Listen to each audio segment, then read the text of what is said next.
Voilà. Bonjour, bonsoir.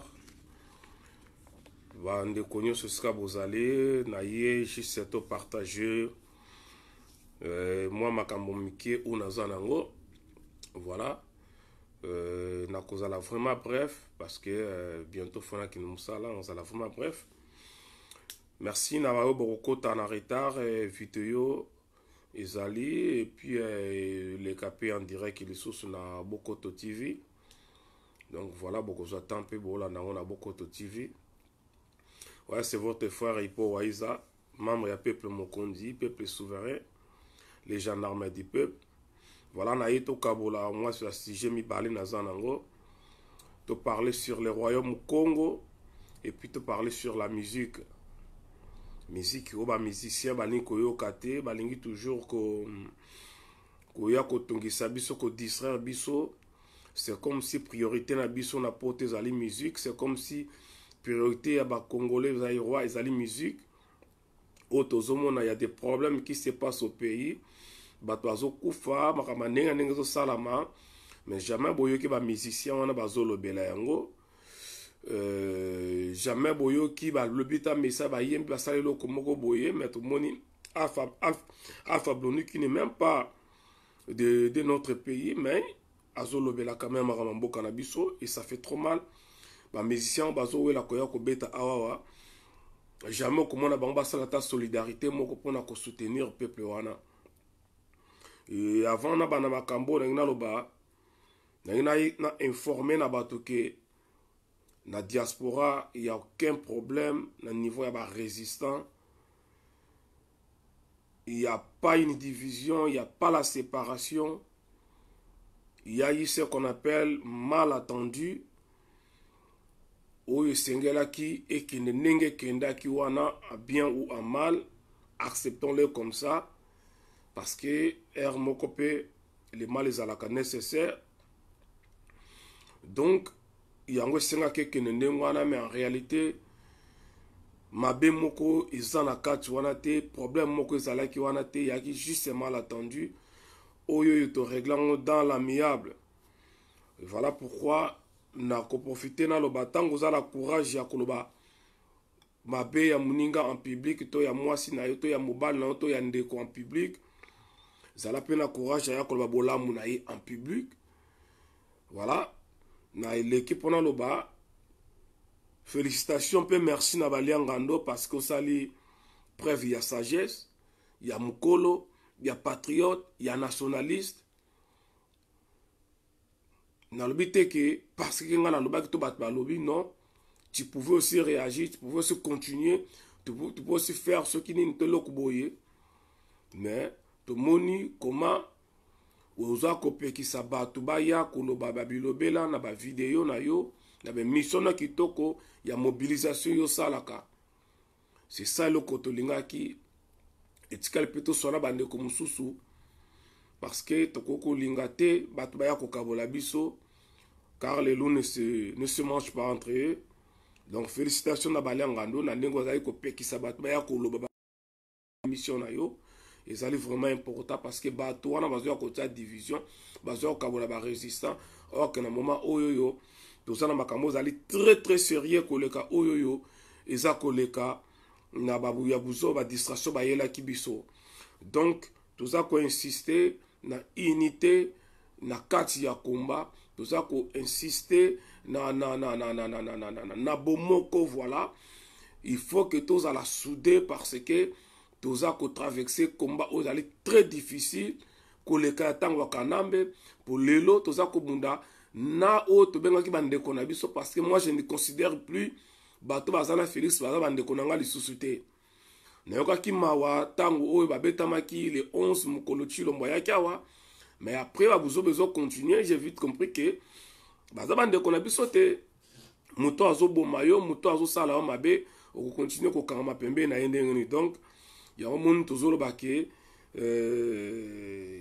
tozala bomoko pona to bunda bitumba oyo ingeta balianga no mokili mobimba ingeta na bande ko nyonso pe batikali to meka kosungana to simana main dans la main façon que to bunda bitumba o tozali nango. Voilà, ils ont une introduction dans nango parce que nayaki nalekaki na liboso mpona koreproche balia ngando e balia ngando nalobi te kayoki nga bato ebele bareproche bato ebele balobaki me balia ngando alakisi qu'il était innocent alakisi kayebaki makambo wana te et voilà pourquoi en tant que patriote aye moko asali kobongisa kozongisa makambo ke olingo le kapable balia ngando koya kofinga mutu te koya koatake mutu te lobela makambo ya mboka surtout ya président élu Martin Fayulu Madidi les soldats du peuple voilà donc bandeko na ngai na yena lobela makambo ya Royaume Congo ne toloba na introduction na nga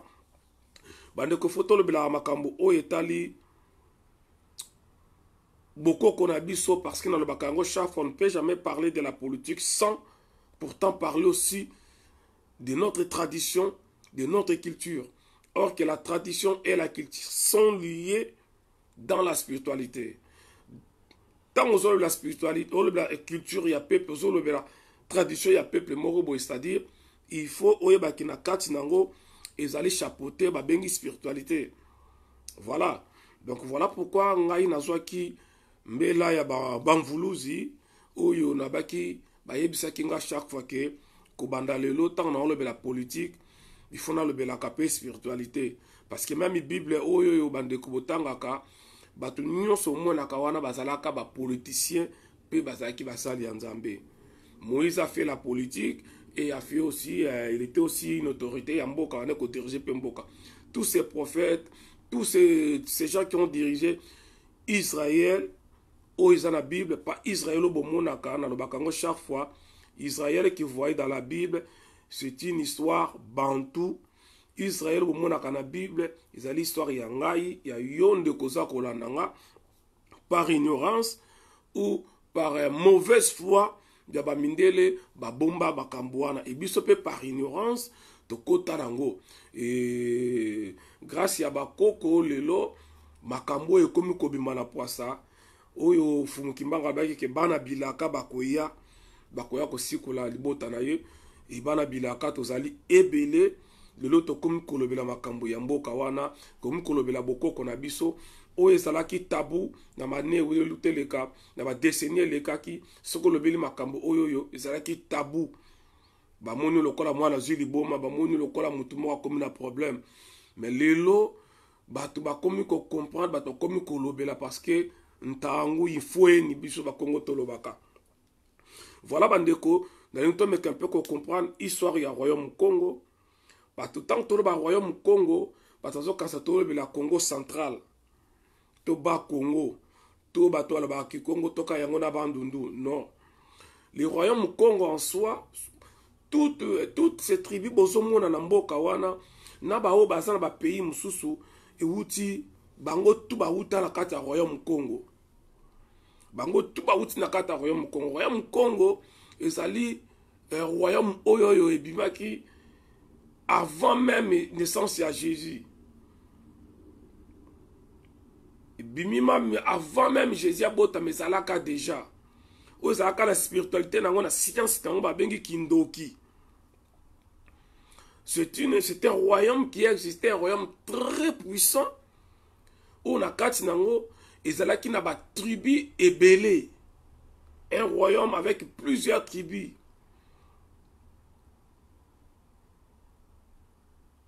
Et ceux qui bolandeli histoire bien pour comprendre peuple nyonso aza na kati ya mboka wana ba wuti na kati ya royaume Congo. Et ba komba mingi bokomona na Bible ezali ya bamboka na biso soko yoki nakola na deuxième épître ya livre ya chronique au mona ba le peuple ya Sheluba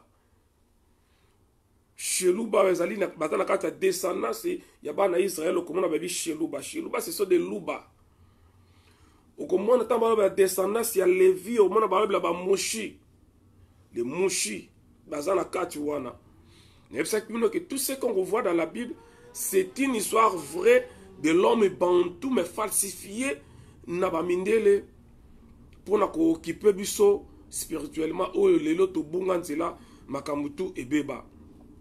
Voilà pourquoi bandeko nanga na ko expliquer bandeko le royaume Congo pour to commander to komi boye to utaki tant bakoko na biso baza koya bawutaki na baeurope koto oyo mpo bakende kookipe Afrique.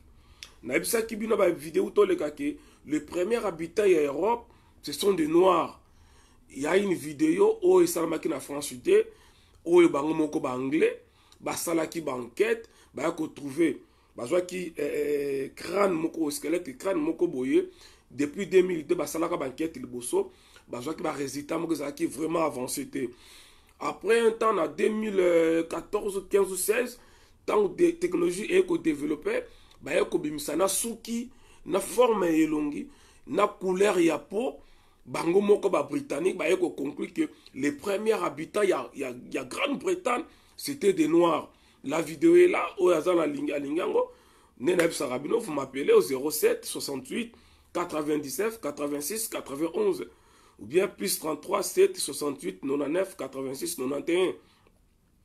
Et Sokaki ba britannique au moins que premier habitant en Boka bango bazalaki ba noir. Même en France bazalaki ba noir. N'explique kabino ndenge ni mundele ayaki ko botama. Race blanche bimaka ndenge ni n'explique kabino. N'explique kabino que ba américain ba yako sala banquette na baron en 2015 ba yako conclut que la race la plus récente de l'humanité c'est la race blanche. Race lobby mikolo yo kakawa. C'est la race blanche. Or que le monde des eaux vivantes des millions d'années. Bakoko na biso bavana de mbula na mbula bambula ya bane. Bambula ya bane.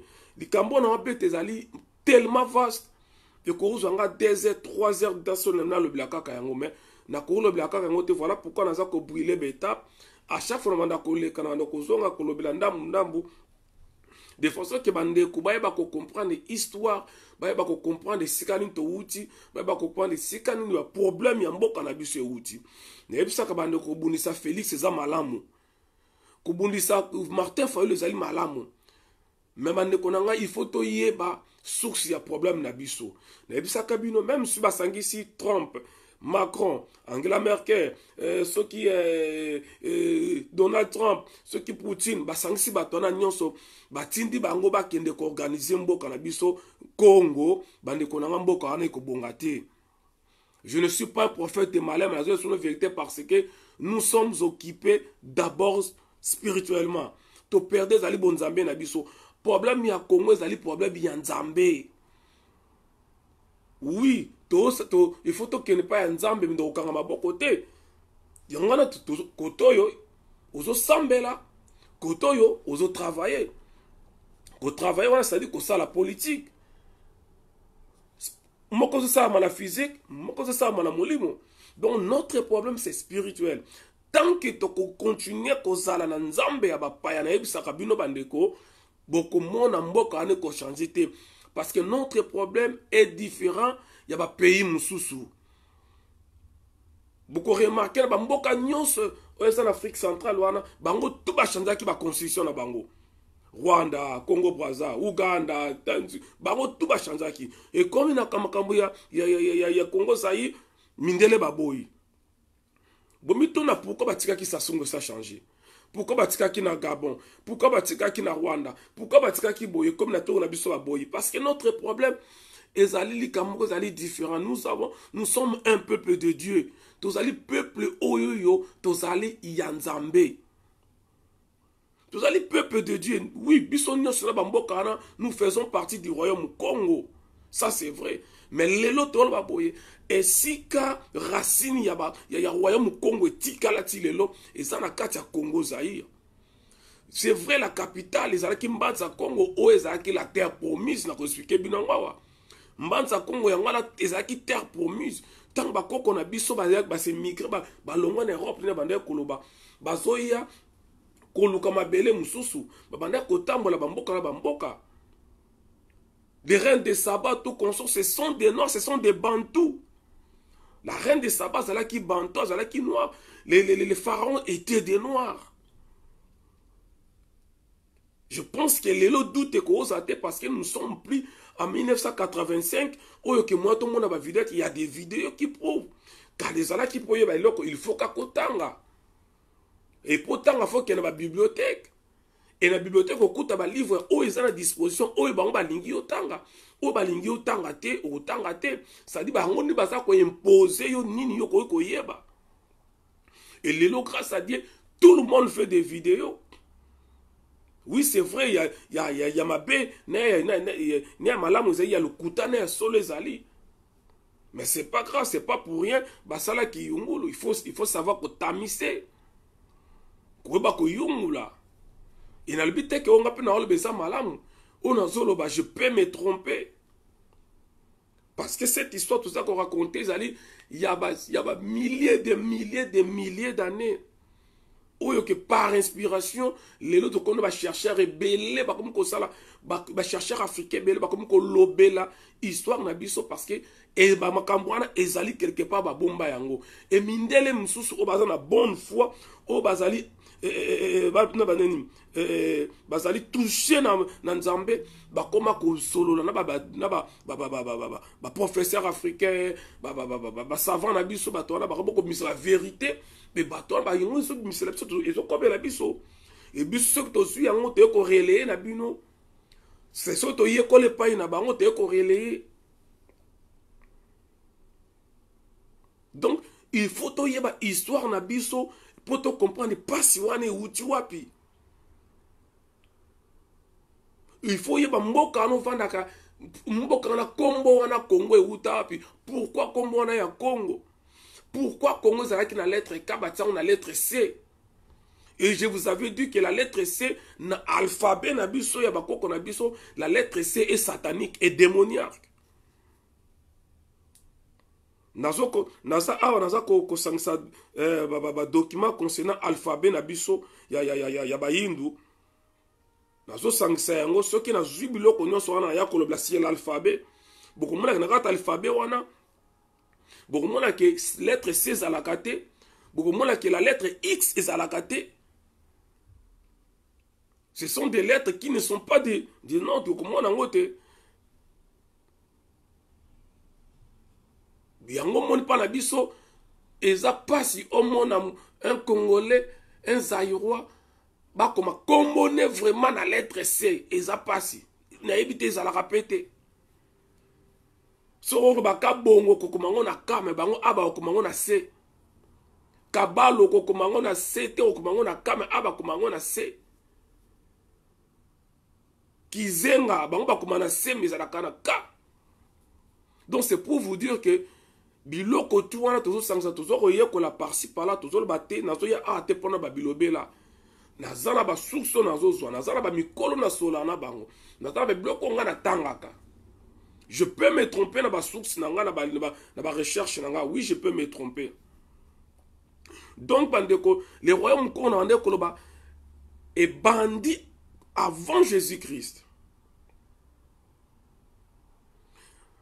Mais et comme ça que tant que bakoko na baza koya bae bakiti na bamboka nyonso ulunga ko ti vers les années 1350 bae ko koma koto ya Afrique centrale benga Afrique centrale pa ute kota sud misusu batikali comme des Zoulous au bazan Afrique d'ici les Zoulous ezaki Congo yangana kaka Zoulou Zoulou yangana Zoulou qui veut dire le cieux. Les Zoulous ce sont des Bantous, ils font partie de ces royaumes. Les Zoulous, les Lemba, les Lemba ce sont des Bantous qui faisaient partie ou qui font partie du royaume Congo. Donc tant bazoya va retrouver Mbanza Congo nde par là bayoko benge bayoko vana babika yango ezali terre promise. Mbanza Congo ezalaki comment dirais-je, ezalaki vraiment siège capital ya ba Congo. Quand je dis ba Congo, c'est pas ba Congo ya province, ya ba Congo non, ba Congo du royaume Congo.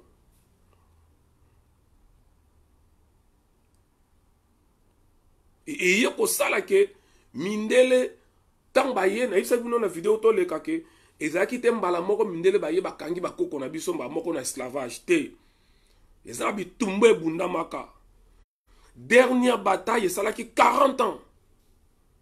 bitumba ya suka oya guerre ya guerre oka guerre 40 ans mais guerre wana veut koma tant bakoko na biso e boso babani ko bundana mindele ya liboso bagani esali ki mindele ba kozonga compte tenu ba division biloko bata mike makama mike basalaki nango mindele babomaki bakoko na biso ebele 5000 personnes bakufaka na guerre wana ya liboso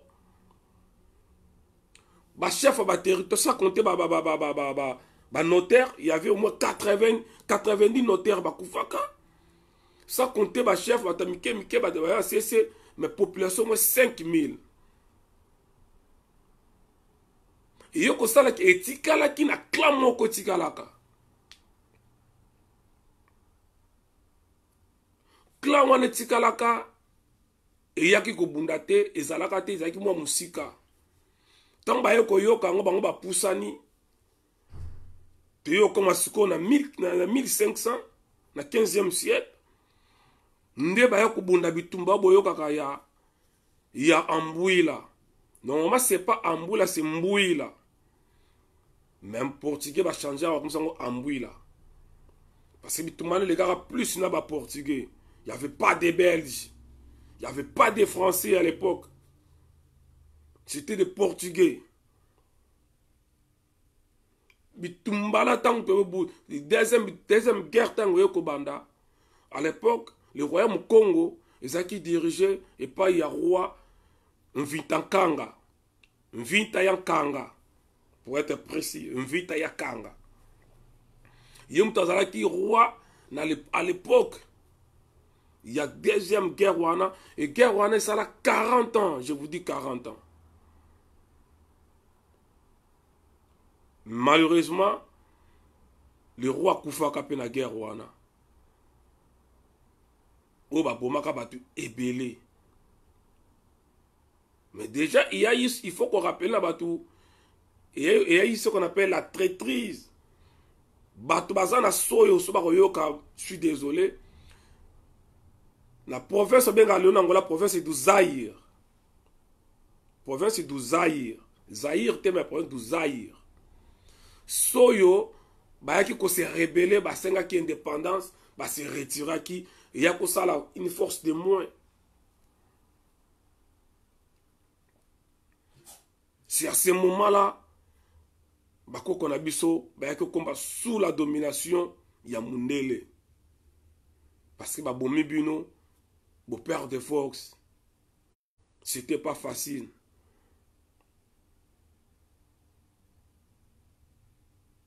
Ce n'était pas facile.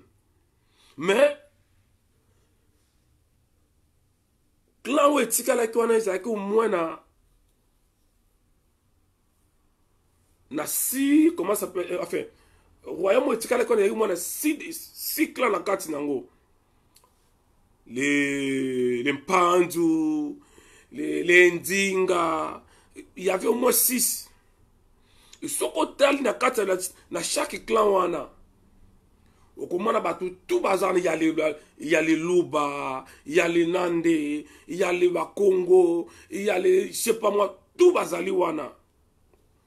Et ba Congo non ce moment na ka ba province, il y a ba commune, ba nini, ezali ba descendance ya bato.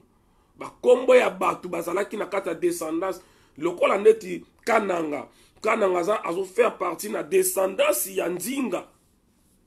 Ici je ne parle pas de Ndinga Nkuvu, ici je parle de Ndinga. Ici je parle de Ndinga qui était moko ya ba chef o yazalaki ko diriger clan wana clan moko wana izo na kombo na Ndinga. Descendance na ye bakananga babimi wana ba mushe bimi wana bakikuite bimi wana bami ebele bima wana na Ndinga ukomona bakombo komona bakinwani bakimbuta komona ngo wana bambuto komona ngo wana bakombo nyonso mona ka wana. Voilà pourquoi mona ka net na baluba je parle pas de Kassayen, je parle de baluba, pas de Kassayen. Baluba na descendance de Baluba, bazalaka réuni na 40 noms. 40. un vrai Moulouba se trouve à 40 non. Peut-être Balouba Baebi na bangote. Donc on a Chimanga, Kabongo, Tshisekedi, Kalonji, Kalombo, Kadiombo, Mukuna, Kazadi, et ça a 40. Vérifiez le bon mot. C'est par rapport à descendance ya Batouana, et ça va combo ya bato si ba vivaka, batiki ba combo ça ko kita. Et ça kita descendance ya ngomone ça important. Il y a un monde qui est important dans le royaume, dans la famille, dans la koko, parce que moi, la moubali, si on boti moi, il peut ça y est combo et combo continue, l'histoire continue. Moi, si on boti, a représenter la droit peut ça moi, na te moubali n'aime pas peut ça moi. Donc yo mutu so boti moi si on sali perd parce que ba on que non, a retika la peut ça bana na ye combo na yote. C'était ça la mentalité bando le karatangwana. Donc du coup, et on sait que et créer nion ce monaka tout ça aux mona wana. Ba tribune ce mona na tout ba wuti na descendance moko. Ba wuti na bango tout ça royaume Congo. Mais il y a aussi ce que on appelle ça l'Empire Congo. L'Empire Congo, c'est l'ensemble des royaumes. Il y avait au moins 12 royaumes. Où est Sanganaki, c'est qui Empire Congo. Au moment où Sénégal, Mali, Côte d'Ivoire, en Afrique du Sud, place Zimbabwe. Parce que, nous rappelons nos Zimbabwe, c'est là qui place Oyoyo, Soki Balingi, Soki Bati Mukondi, et ce qu'on a prononcé. Ce qui est dit à l'époque, est ce que décorer Mukondi, roi, tout, et ça qui n'a pas de Zimbabwe. Zimbabwe. À l'époque, Zimbabwe, à l'époque, c'était un royaume.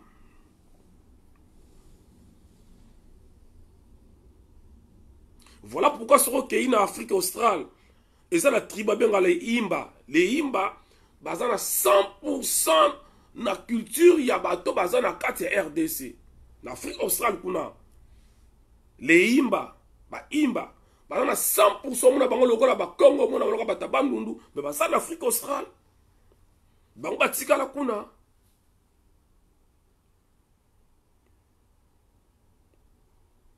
Donc bande konanga, nous devons connaître notre histoire, c'est très important. Koloba, Kosala, Kozong, c'est très bien, mais nous devons connaître notre histoire. Parce que tout commence dans la spiritualité. Ceux qui n'ont pas toujours gagné le côté, n'ont pas gagné. Félix Ayibi, Fayula Saliboye, Félix Asosala Malam, Fatih Béton, Fatih Bidon, oh boy, les Congo est occupé, oh boy, tout wana est dans Malam Koloba. Mais tant que tu as touché, basité, il faut que tu salamate. Il faut que tu changes.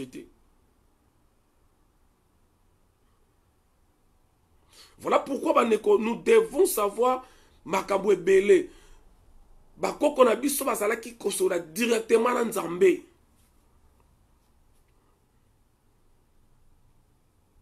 Basola directement dans Nzambe. Nzambe nazo bisa bango boy. Ngai nazali le Dieu le créateur, nazali omniscient, nazali omnipotent.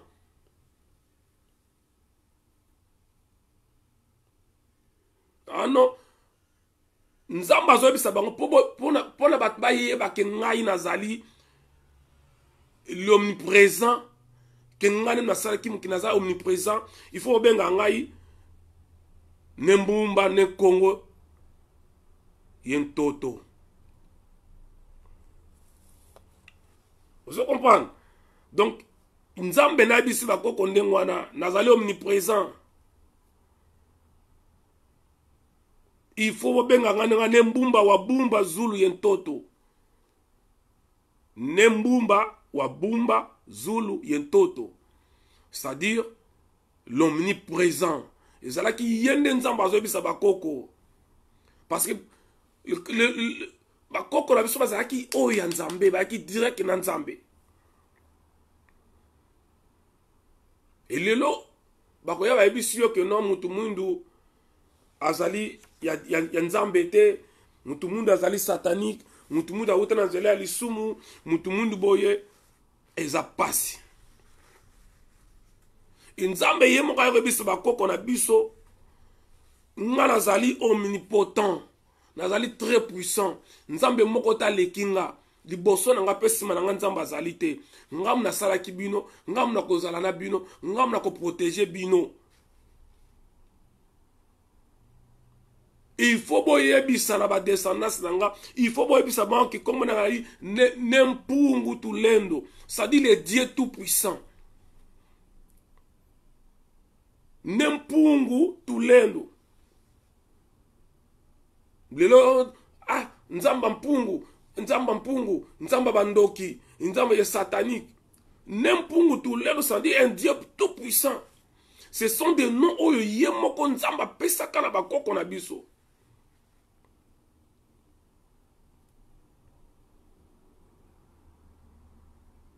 Ce sont des noms oyo nzamba pesaka na bakoko parce que bazalaki na ye ensemble. Babanda kozala na bazo solo la boye. Donc tout comme Sabino, les vies au botang dans la Bible c'était noir. Moi quoi ya bana ba levi comme on a ye moshi, to yebi ba moshi bazalaka wapi. Na kata descendance bana Israël, ezali ba benga ka les shiluba, les shiluba, les shiluba, ce sont des louba. Ils ont un livre, il y a deuxième chronique, tanga yango bokomona.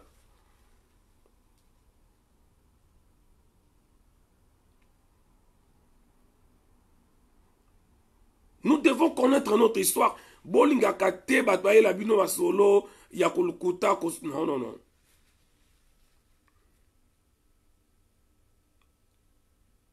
Voilà pourquoi nous senga banekoto ye ba histoire na biso. C'est important de ko comprendre histoire yamboka na yo avant que osala oyo ko sala. Avant que le boyo ko loba. Je vous ai toujours dit que nous sommes occupés. Spirituellement d'abord. Avant l'occupation ya Rwanda, banako l'occupation oyo yokota na kati ya vie na yo mbula na mbula. To changa même na kolia na biso botoza na poto na pas les choix faut lia bloco na bango. Voilà pourquoi c'est important na ipsa bandeko sala makasi tango comme la troisième âge aux en Afrique. Parce que on met un peu qu'il y a biloko d'Afrique on peut na grande ville té. Sur dans la grande ville le cause biloko zo directement dans ba village zo ya au somba koliaka. Parce que ça que là ba biloko c'est comme créer ba cancer des fois, comme créer ba biloko ba AVC zo mona oyo, malade ba tension, kambe belé moi ça que ko bota bo maman faut césarienne parce que quand na ye nous autres là sous normalité, nous autres là c'est la sous naturalité. Et comme toujours dans un mélange chimique na kati, on a tout perdu.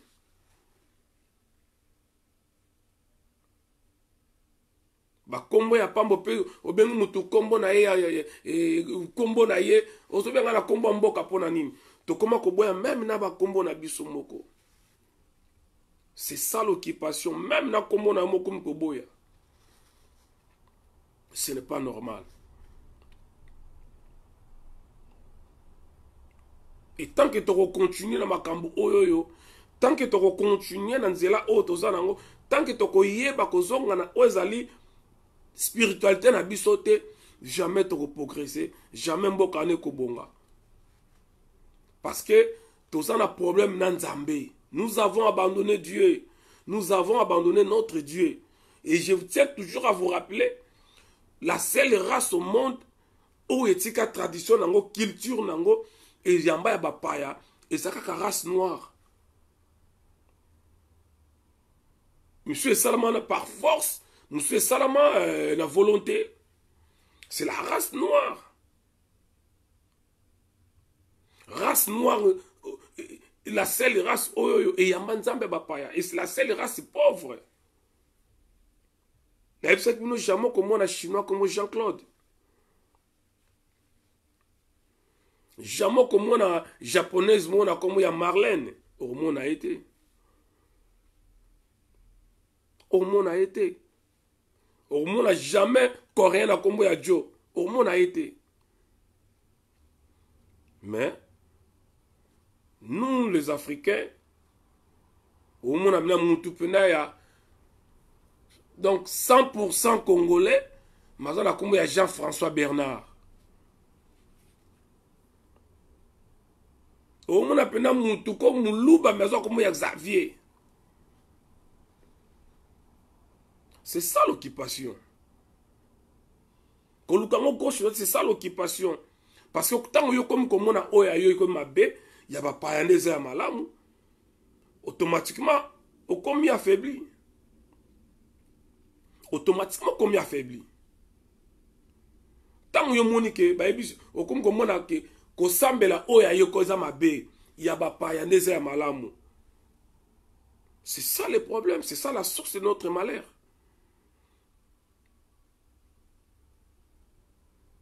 Parce que tous les Nzambe est jaloux. Donc on ne peut pas qu'on touche ma étape, ma feuille, sans qu'on touche la racine, ça ne marchera jamais. Et j'insiste, c'est bien beau, il y a Kofinga Félix, il y a Kokumisa Félix, c'est bien beau, il y a Kokumisa Fayoulou, il y a Kofinga Fayoulou, il y a Bemba Mouzit, tout consort. Losako. Mais boye ba yango que tant que tu résoudre des problèmes spiritualité, tant que yo kozwa katana yo que non pona libala okokisa la ba jeune yo de jozawana ozoluka mobali ozoluka obala mais musala nango kendaka ba jeune jana 3 jours mabe jana 4 jours mabe mais elongo ngo zaki kitoko mbala moko okondi elongi baby ce que mobali moyen se planta na nzele kozala te. Parce que vous avez la vie à célibat. Mais lui, il a bien été, lui, il a bien été, lui, il a bien été. Pour la nini, pasteur à l'oua qui gêne de prier. Mais il est mort pasteur à Zolian a parlé.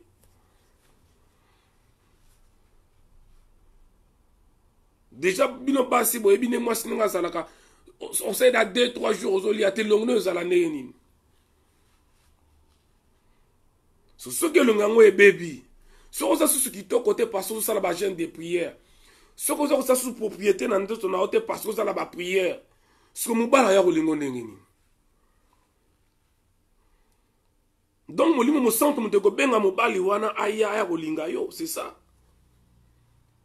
To mobala rona amona na aspect na yo. Zala propre. Bongisa suki na yo sokola liaka. Soko ko prier mais lia bongisa zala propre. Comme ça, tant que ça la pied prière, mon bal peut tant azomo na yo, à mon apparence na est attiré, à quoi y a pas na yo parce que mon limo me sent à bengi, à quoi y a pas non parce que mon une belle fille. Yo zoluka musala, yo oza chômeur zoluka musala, mais lundi mardi tous les jours aux à l'église. Ba prière na ba prière. Mokozango ndenge nini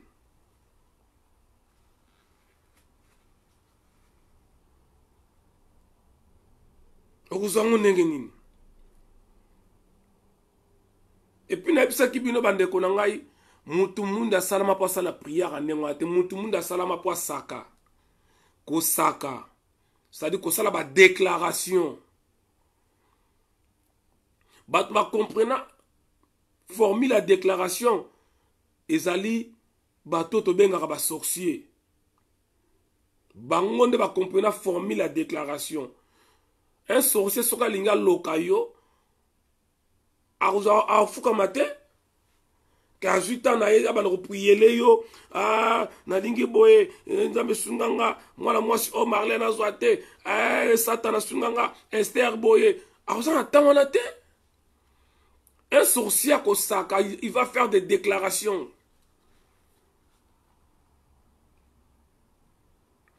Un sorcier ko sala ba déclaration akolo bakaka boye. Yo banda lelo eloko boye e ko sala maboye. Aya sala eloko moko pemi na kangi soki nzete soki boye. Asala benga ko saka, asali déclaration. Et c'est à nous aussi de le faire. Aux autres démarches, oui, et ça donc en est prière. Mais c'est pas cette prière le lobo comment ça l'église moi là que ça bateau. Ko saka ezali ko oza ko benga loko na esprit za ko commander yango.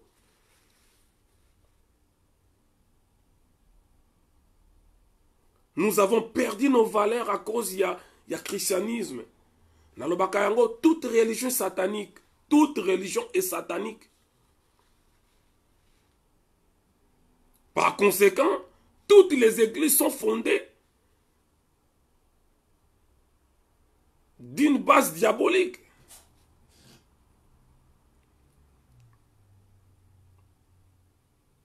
Parce que même Yesu yemoko obeta na Bible, atika christianisme était abano sambe asko nani. Jésus va nous prier nan. Moïse va nous prier nan. Tous ces gens vont nous prier nan. Pour le christianisme, les alaïtés. Lilo comme christianisme. Ah non, ce qu'on y a bien sauté, au côté de l'eau te. Jésus est le seul chemin, mais marana lola. Il faut qu'on accepte Jésus-Christ comme Seigneur et Sauveur. Pour moi, on a beaucoup de likolo. Et bon, on va kufa kafa masola yesu ya. Soukala bango zala andini. Bato ba exista kafa yesu ya. Pousse mukile bandi bandakala. Mukile bandi avant Jésus. Ici, je parle de Jésus que la Bible raconte. Pas le vrai Jésus. Et le vrai Jésus n'avait pas ce nom Jésus. Ça, c'est notre sujet. Je parle selon la Bible, qui est une histoire totalement falsifiée. Si Jésus, que la Bible nous parle, est le chemin, la vérité et la vie. Que moutumokota comme on papa ça passé par naïe. Et bongo bako qu'on a biso bakufaka avant histoire oyeya. Bako kende wapi. Oui, combien de millions de personnes basalaka na mukilita ngwana. Arrêtez de voyager, arrêtez de rêver.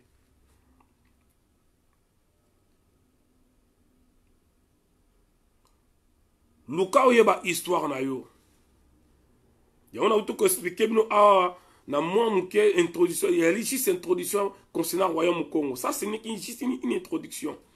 Nakoya avec des grands détails pour nakoya ko développer en haut. Et ça sera une émission uniquement sur ça. Voilà ça conseil à GPS. Donc il faut qu'on ait une histoire du royaume Congo. Quand on parle du royaume Congo, ce n'est pas seulement il y a pas Congo. Le Rwanda fait partie du royaume Congo. L'Ouganda fait partie du royaume Congo. La Tanzanie, la Zambie aussi font partie du royaume Congo. Que personne ne vous trompe. Les Rwanda appartiennent aux Bantous, les Hutus, ce sont des Bantous.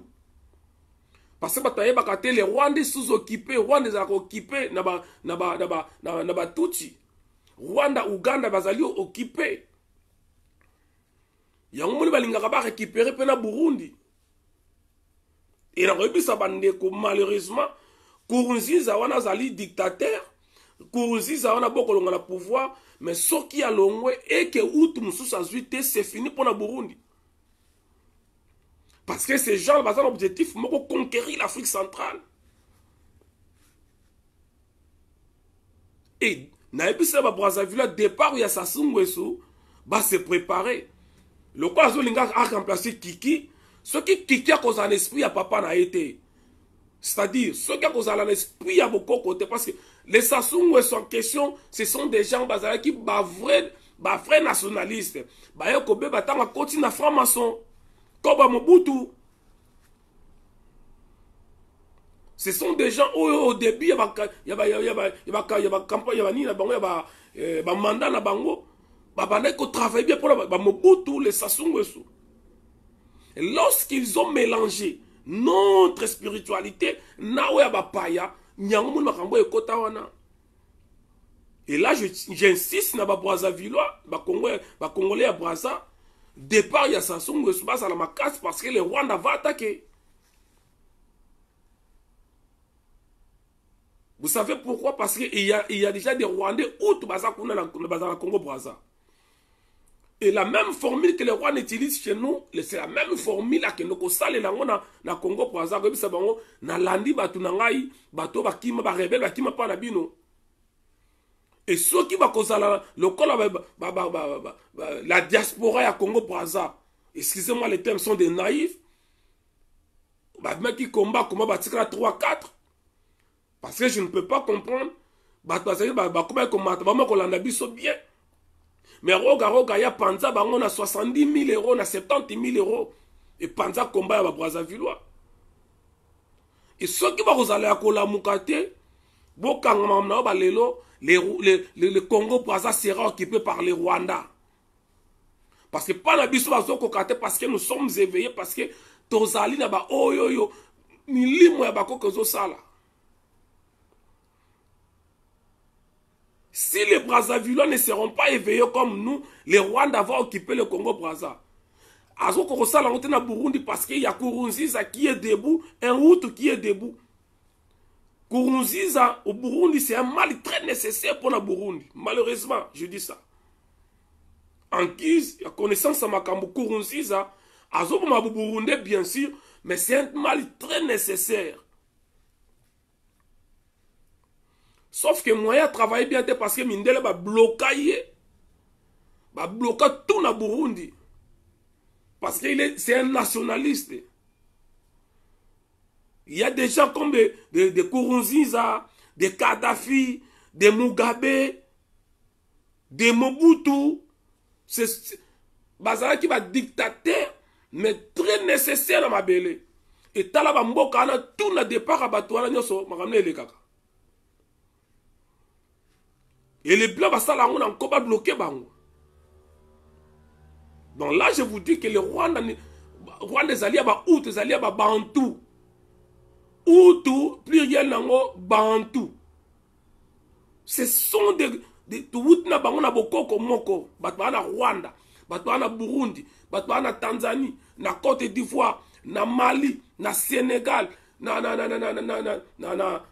Botswana, na Nigeria. En Afrique du Sud, to wuti na bokoko moko, bakoko tanga ba wuti na Liban, ba tanga wuti na Europe, ko kita na bango na Afrique, ba sa la migration, bazo tikala. Et ça m'a dit que botambo botano ezaki des siècles batazo poussana, bazo poussana.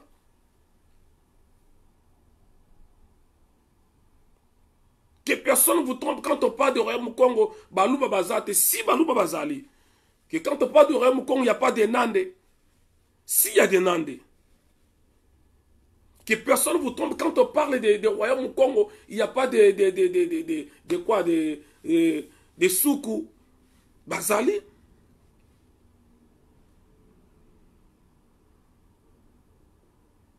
Parce que tu as son akati ya Royaume Congo. So aussi, on a plus de clan wana. Là, il y a Panzu, il y a Ndinga, ils allaient belé. Pour que moi, je sois tango, comme on a battu tout na katuana. Ba combo, il y a battu sur yebi. Ba combine tout. Et outil, il y a ba combo, il y a battu. Ba Kimbongo, ba Lukula, ba Ngeba, ba Nani. Surtout ba combine na sa bumbu. Ba bloc wana tout wana, na ba Kasavubu. Ce sont les noms des gens qui ont existé. Il y a Bakoko Nabiso. Donc que personne ne vous trompe. En Royaume Congo, et un Royaume Moro Kakapona Bakongo. Et cette erreur, nous avons sala kayango, zali ne mwanansemi. Ne mwanansemi, oya yebi maramwe belé. Le monsieur, c'est un docteur, c'est un médecin, Azama yele belé. Il connaît la vraie histoire. Aïebi makamwe belé. Mais si quand vous tentez, mais la cahier, tant à l'ingaka kabola batou. Sans pourtant, il y a Royaume Congo, ce n'est pas les Bas Congo. Ce n'est pas les Bas Congo qu'on va les lots.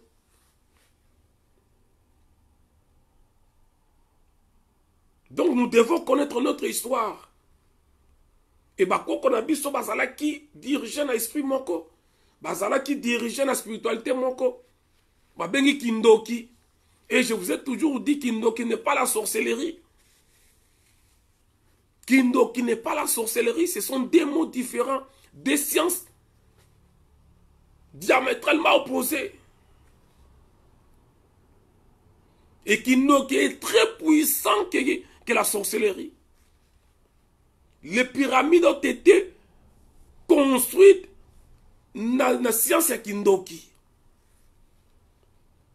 Les pyramides ezaki construites na kindoki. Batafana na Paris. Na place de la Concorde. Monument na moulayi bomo na kawana ewutaka na Egypte bakoko na biso basala bayana ngokoya. Bayana ngokoya.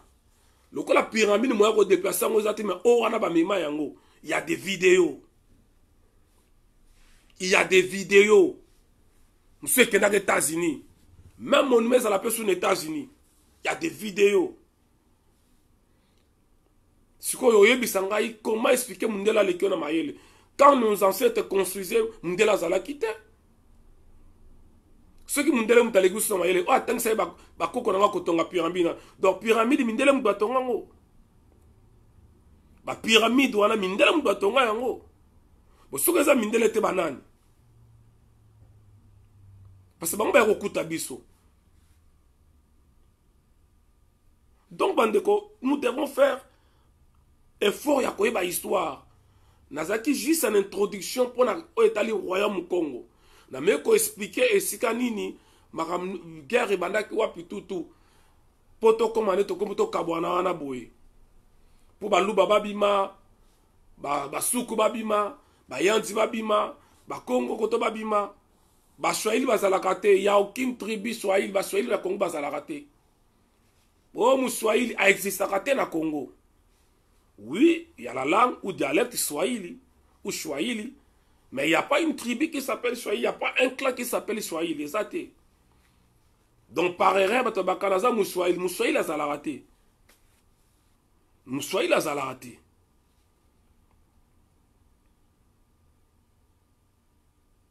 Donc maintenant, pendant quelques minutes, maintenant, la concernant politique, de moni 300 rebelles, il y a FDLR, il y a Rwandais, bah répartis, bah bazong si bango na Rwanda. 300, n'a vu qu'il y a plus, bah 300 bazongi. Bazong si bango, ni jugement, ni poursuite, ni condamnation, ni dialogue. Ni dommage, putain dommage, c'est l'autre comme côté. Ça dit, bah, toi, qui n'a pas ya batou, bah, bomi des millions, des millions, des millions, des millions, tant qu'on coquille, bah, que bah, zong ici, bango, tranquillement. Fachi béton.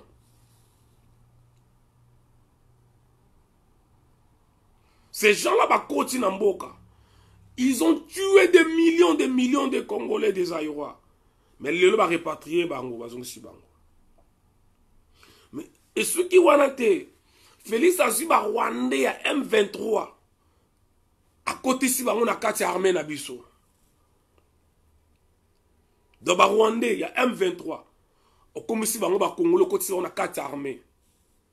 Et vous attendez vraiment qu'il y ait Kimia. Vous attendez vraiment qu'il y ait Bongisa Makambo. Il n'y a rien. Qui peut comprendre ça? Félix a fait ce discours naïe. Vous avez discours État de la nation. Discours peut ça chaque année. Ou le président normal il a discours il y a ça la bilan il peut ça bilan naïe ya nemo bima. Mais il y a un discours on a zo peut ça makambo ya ko sala. Oh.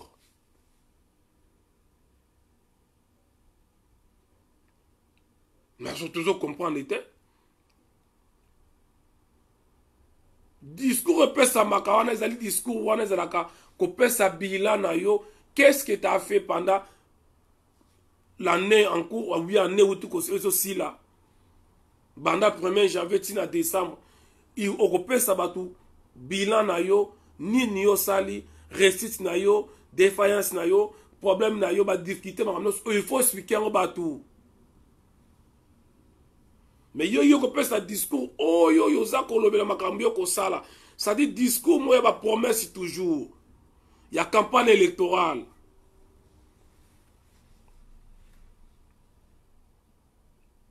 Ça on ne comprend pas. Voilà pourquoi na mitou na kabande ko balandaka Félix. Est-ce qu'ils sont vraiment des Congolais ou des Aérois?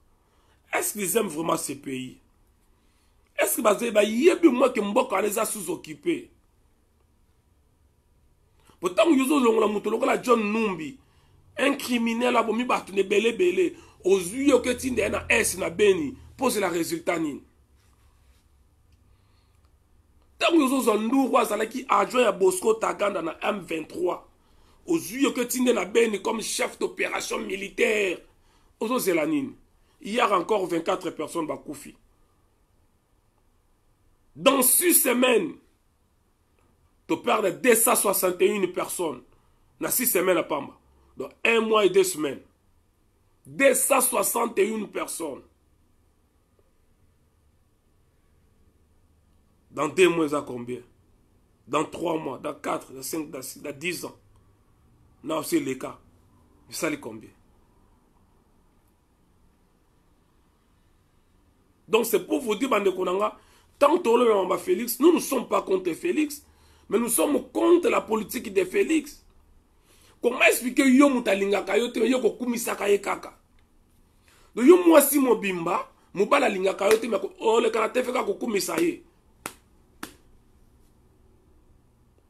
Mais jamais bana mobali na yo wana balingaka, bana mbali balingaka yo te. Bana mobali na yo balingaka yo te ko finga yo ko critiquer ko humilier yo. Mais yo soko leki na TV ko kumisa kaka mobali. Mobali pe jamais mobali ngo jamais tanga ta kombona, jamais ta lobela yo. Voilà libala Félix na Kabila, Kanambe. Ernion sort partenaire de la paix, ce qui nani Ernion soko kumisa ye, Ernion soko adoré Kanambe, Ernion soko sala louange ya Kanambe. Et si vous yoka Kanamba loba emona ye, bino si vous yoka batu ya FCC ba kumisi Félix. Si vous yoka ba betima solo, si Chadar yo na zo panza ono Kanamba kozonga Félix, autorité morale à kozonga, ce qui est faux, on sait qu'il va pas retourner. Ça c'est vrai. Mais tout est possible dans Mboka wana. On ne comprend pas. Donc bandeko mingi ya kolobezali mais il a rappelé yo les mots Congo et ngolo basusu amour rive bakoko na biso kala bazalaka ceux qui mon bala bengi kala bané ba ba sec de sec anoko le Congo ça dit amour. Soka bi Congo takul bakalunga ça dit bolingo. Marambe bele zali ya koloba.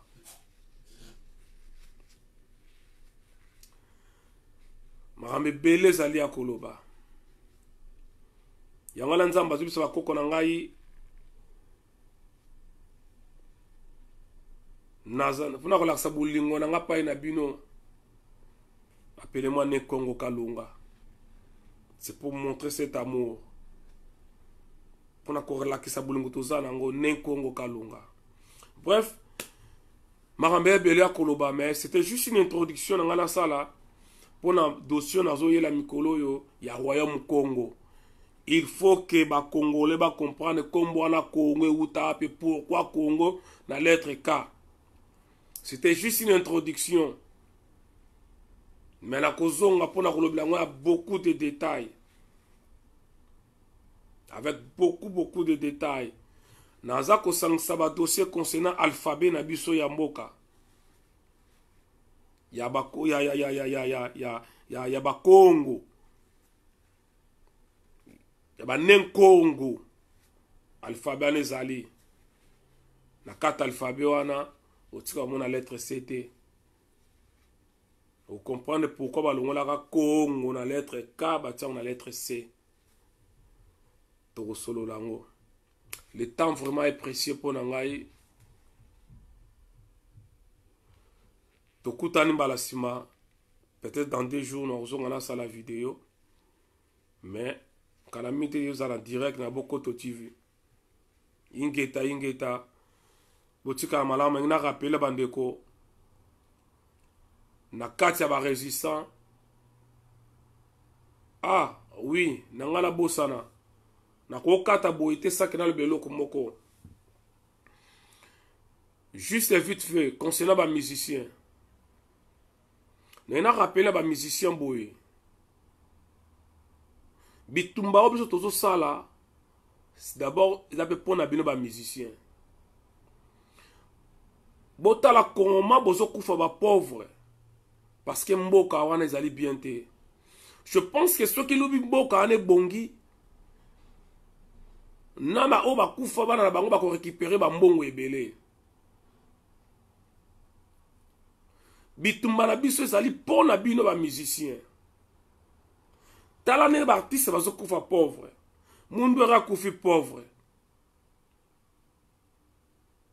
Ba inga ba kufa ba pauvre, ba ibale ba kufa ba pauvre. Mindondo Solange akufi pauvre. Batanenga na ba misebele ba kufa ba pauvre. Taboulé akufa pauvre. Akufa pauvre. Par rapport à la musique à Bettina Moussala na est pauvre, Lomba kufa pauvre. Kofi Olomide za la ka pauvre. Fali pour passer pauvre. Pour moi la que Kofi za pauvre, soit Kofi wana tiena maître Gims. Pour moi, que badmisa ba pauvre, yo zwa bango tsa bato lokola bana na ba Diamond, ba Pispoir, ba Davido. On comprendre que ba misère so bazali pauvre. Ba misère so bazali pauvre non parce que ba yebi musique bazali pauvre parce que mboke za malamu te. Quand le pays ne marche pas, quand la politique ne marche pas, rien ne marche. Quand la spiritualité ne marche pas, rien ne marche. Voilà pourquoi tout ça qu'on la bino ba musicien. Ba to ko bénéficier de la musique en plus ali bino. Ta la piraterie nenge zalaka. Banda mbula na mbula bozata na salle moko ya spectacle te na mboka wana. Studio ya enregistrement malongo ezati. Mais bozo wela boya ko beta. Ya toza ko informer Fali Poupa. Fali Poupa toza na 3 ou 4 démarches to sala. Ya li boso to ke nango dala miyabe na solo na téléphone tozo benga na to solo la. Tozo pekisa to solo la. Deuxième démarche que vous avez coach mikana la préfecture. Pourtant to coach mikana la préfecture sous kabo tarana ba pel ba nini tout nyos to salaka. Et ceux qui vont insister au bêta parce qu'ils ont le gouvernement na bino ya occupation kota kanenge salaka héritier. Ceux qui gouvernement s'impliquent nenge s'impliquer ka héritier et que ba insister yo bêta to ko bimala balabala. Et tant to malabala na ba kamnia ko tumba ba tu ya ko bêta ma biloko ya ko panza to ko sala yango. Et ceux qui simbité suka nango to sala prise à suka to sala. Et puis à souka la neto lobangote. Puis à souka ko salama wana neto lobangote na média. Mais j'espère que wana et que ça que pour ba bani pour du bon pour na libela pour tsaka suma kolo raté. Et tout ça sûr que mon kona ba tebele ba kota prison on s'en fout. Mais bino ko ça que pour du bon pour beta li sous-souté parce qu'on ne comprend pas. Mboka ba bazo kufa. Mais ils ont la musique en France. Quand on a la musique, il y a la musique, pourquoi on a la France? France, c'est un bastion, bastion à combat. Vous voyez bien que mon musique est un poto combat ici. Vous voyez bien. Mon musique est un poto combat koufi. Et souci n'a bien combat koufa, puisque Biso lelo ba combattant, nous sommes la seule opposition oyo sala na mboka wana. La vraie opposition. Oto lia kambonga mutute, oto senga kambonga mutute. Na ba frère na biso mo tozo voyager. Naza besoin carburant la kera Maserati atelinga carburant plein. Na ko kenete ya bokecho ya mapesinga mbongo na zongeli. Na zongi ki na zongi na Paris. Bato sangisi boye biso moko parce que nous sommes la seule opposition. Boye bengo beke bolingi musique beta pona to kufa makamu twesi la. Mais na poto a musique ko beta te loba ki bitumba tozo sala ezali ya sentiment ya koluka ya kosala combo ya kokoma vedette. Mais surtout ça la combat pour une cause qui est noble. Pour l'avantage na yo fali, ya yo nyo kalongo, ya yo pasteur Gege, Moïse Mbiye. Moïse Mbiye yo ya kobeta na Zénith na France awa. Aux assure. Moïse Mbiye kobeta na France aux assure. Nyo kalongo yo kobeta na Belgique le 29 février aux assure. Le 28 aux na Bercy na Libanda. Tant que silisa ko bloqué fali le 28 wana na butu biso to ba voiture to mata mbala moko bela. Le 28 février na tant que kata makambu ya fali 23h minuit biso wana to ba voiture to kata ici Belgique. Pona ko bloquer nyoka longo le 29 linga fêter 50e anniversaire ya Zaiko. Na mbongo o alipa ki mbuta tang ba osala na ikuna na hôtel de ville kokite ba jina oso jina ifonge soki nani oya muyibi oyo tata mo bimozo suki olalisa yo mutu mun mozo olalisa suki lokola mundele ozoka pesoni te occupation na zolo ba yangwana koma yo mutu mundo za suki na yo pe mwana mbali olalisa ngo lokola mwasi na sadi bonzamba sala ko mutu mundu na suki aboye obi non nazalaka salite na salanga mabe il faut la comme ça suki lokola mwasi autant un peu curly. Le 28 aux ans à Bercy ceux qui bakati ceux qui préfèrent annuler et que to bimina balabala ko style ça to aussi sa balabala ba bus ba voiture to ko kati sa biso nyonso na Belgique. Comme ça, total, yo nyo kalongo mbongo oyo zipa kimbuta, yo jina, yo boziana, ba mbongo oyo bino bozipa ya ba kimbuta, boya kolia yango na concert boko beta na Belgique tokotala. O bato ndenge nino, bato bomba ndeko na bino bolo bakate. Bato sala nyonso bolo bakate, bloka ka musique. Ba ebisi ke biso to manke musique na poto. To yo ka musique ite. Ba biso ki musique na pote za la rate musique o ba combattre kanga musique ite ba combattre ba kanga musique ite aimer la bête à chaque dimanche pour ça la publicité bobi que sika ba bête ka boyebi ba Suzuki ba bête ka ba Mboshi ba nan ba bête bobi sika ba bête ka je ne suis pas là pour faire la publicité musique bête anango o bo mla ki Stade de France anani ote ya meta Gimste musique beta nango to boyi ne ba musicien ba kolabo utaka kuna bozo vana na peuple wana bino a Koffi Olomide boyo mona nenge peuple azo souffrir boye mais jamais bolobela bango jamais bozo sunga bango Koffi oza siri beta na poto Koffi Olomide oza siri beta poto Koffi avo beta à 3 conditions Koffi avo beta na poto 3 ou 2 conditions.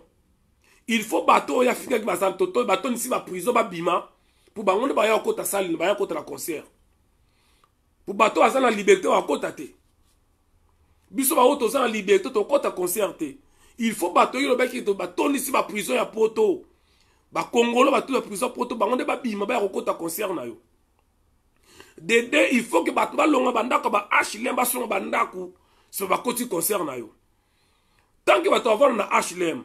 Tant que maman a bilo continue à faire na HLM. Maman a continue à faire na HLM awa. Na nino na Sevran. O tika beta te. O fingi bato awa, o humilier bato, o yo beta concert. Os assure. Jamais. Donc tous lancé un message fort na Fally Ipupa. Et ba combattant oyo ya miyibi ya lokoso ba mikolo bolingo sala te na poto pona kolanda ba musicien bozo ba 50 ba 100 euros. Mukolo wana bokuta na peuple bokuta o ngana muta makaso kokuta na ba vrai ba maître bazali. Bokuta na bata ndenge na ndenge. Lokola bino bosangana bataille na IDPS, bon lokola Félix a commis président nommé, il faut que combat sur la poto. Tangu combat bandaka bino bozalaka. Tangu le roi Vitayan Kanga zo bunda na guerre ya Mbouila na 1536, bino bozalaka. Na 1500 tangu Vita Kanga zo bunda guerre ya Mbouila. Babomaka 5000 bakoko na bakufaka 5000. Na 90 notaires. Bino bozalaka. Tangu ya kimpa vita bazo bomaina mwana mukongo pa bundela poso moyindo. Bino bozalaka. Pour le bino bobanda combat. N'importe quoi. Boleba mongo na bino ba corrompre bino kuna. Ale boku boluka ki musique zonga po bino ne bobanda ka combat soit disant. Bo bino ne ba vrai combattant. Le combat, c'est un état d'esprit. Bato bako bimala misu boyebi bangote. D'ailleurs, bao babimala basala ba vidéo te. Il n'y a pas plus de 10 personnes qui sala ba vidéo. On n'est même pas 10. On va mobiliser ma casse, ma combattant, ma combattant. Tolika ta net sur du compte 15 na ebité. Mais bato peuple bimaka wana. Balanda kabisote na sentiment bazaka mbongo te ba yaka pona mboka na bango. Voilà pourquoi tu thème na mutu takabola ba combattant. Discours nyonso mabe ko yela ba combattant to ko telemelango. Discours nyonso ko ya ko kabola diaspora biso to ko telemelango. La diaspora doit se maintenir unie et non divisée. Jusqu'à ce que tu ko libérer mboka wana et la libération est proche. La libération est proche. Tous en a bon moko to tika distraction to éviter ma kambezanga tina. To continuer na unité de to kolonga bitumba la biso. Message fort na Fally Ipupa. Oko mona peuple akobima. Ngala bani vidéo mutali boso bani ko lobelango direct bo mutali boso. Mais au mona la vidéo tant na ko tambola gauche et droite. Vidéo tant de mobilisation ko banda gauche et droite. Bercy akomona biso kala to na autre la numéro ya Bercy. Boko benga na Bercy. Toko benga na mbeto comme la mbile to sala tout au salaka. Ce qui va maintenir concert wana to za na balabala. Et tant to kitana balabala ya kotumbe zalaka. Toko tumo toko tumba et toko tala ce qu'il fallait obeta. Il y a héritier zalaka ce qui 4 5 voitures automa mora mute tumba mara bumona résultat lango. Et lo bobo ça na Bercy ça ne mona zénithité hein. Place au Bercy, ça la kawana na Zénith. Zénith, ça bien. Et ça protégé. Bercy, ça protégé. Donc, yom mutoro ya concert. Sur le comment la salle à Bercy, te kebe, ta tout rota, c'est que ça la hein. Place au qui mezate. Place au bon mezate. Pembe na ba ekala ba te zawana. Eza la babar. Donc, il suffit qu'à ton bouka babaro eza pembe nous wana mbila ko ya concert ici là. Tous on a 5 millions de formes pour bloquer le concert à Fally. Ça je vous le dis. Ça je vous le dis, tous on a millions de formes pour bloquer en gros. Il suffit de kanga ba métro, il suffit de kanga ba nzela, il suffit de kanga nzela ba bus parce que pembe na wana ba bus ezali. Oye kenda ka Europe mobimbe sala wana. Il suffit de kanga ba redevient l'ok belé zali. Nakolo ba nyoso ate. Mais tous autres informés que musique robeta te tant que Kabila là ba Rwanda ba kozana Congo. Ce bolingi musique beta boyebi sa Félix ba Rwanda ba partenaire na ba bima. To bloquer musique lelo parce que le Congo va mal. Point barre. Au boy que no robeta na Tanzanie, eza pemboka. Russie pesa mboka faire que na beta na Russie. Pour que la Russie te. Au point ni faire à tout ça te rayo. Le quoi yo sa Mobutu fallait sa Mobutu. Eh bien, au na Mobutu kuna na Maroc. Toko sunga yo ke na Maroc pour tout comme na ko beta na penza. soki yo tokokotina Maroc te musicien na moko okende Maroc. Parce que trop c'est trop. Trop c'est trop. Donc mutumba soko lalo la mukira obeta concert, mais yo baza na mbongo ti. Yo za na mbongo bene mbongo zo na ki pede ko kite. Na groupe ya mi Hustler. Hustler zaniza ba pede ti. Ya ba congolais bolanda ti. Bobeta ngona internet Hustler. Hustler. Hustler. Beta ngona internet to mona ngozali ni na ba pede. Fallait azala ko mbongo ne zo rate ko kite. Mbongo no so ma musique wana na makisi no so ko kite. Osungela ngo nani. Ozo sunga banda ke bele olala ata na moko te nyoso futela kana. Oza mutu mazala banda ko bele ana konga na wi parler ma futela atunda ko.